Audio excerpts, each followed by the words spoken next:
I always wanted to be someone else or, just not myself because I didn't know how to say anything. I grew up in Westchester, New York, which is, in the early 70s, mid 70s, in a normal, you know, environment. My parents, were married, happily married. I had an older sister, 4 years older. Um, it was like white picket fence kind of story.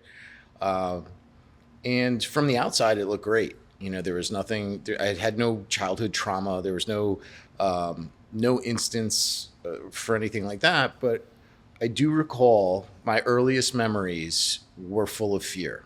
I heard some words in recovery that helped describe that fear. It was riddled with fear. A buddy of mine used that, and I was like, that's how I felt. Everything, walking to the bus stop, getting up, going to school, raising my hand in school, reading. School was hard. I was dyslexic, and it was difficult. My sister had none of that. So we looked, in retrospect, looking through, I looked at things very differently. I looked through things in like different lenses than I felt other people.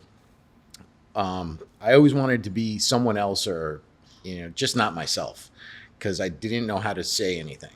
Um, when that was childhood, I remember very vividly details of childhood because everything was hard and scary. Where it changed was, again, I had an older sister, 4 years older.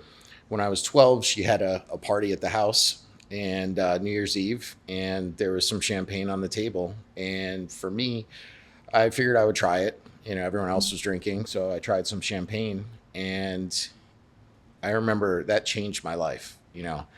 All of the fears, all of the things I was afraid of, couldn't say, I could say. It just relieved me of the stress and the anxiety. So at that point, I realized this is what I've been missing out of my whole life, and that was the start for me.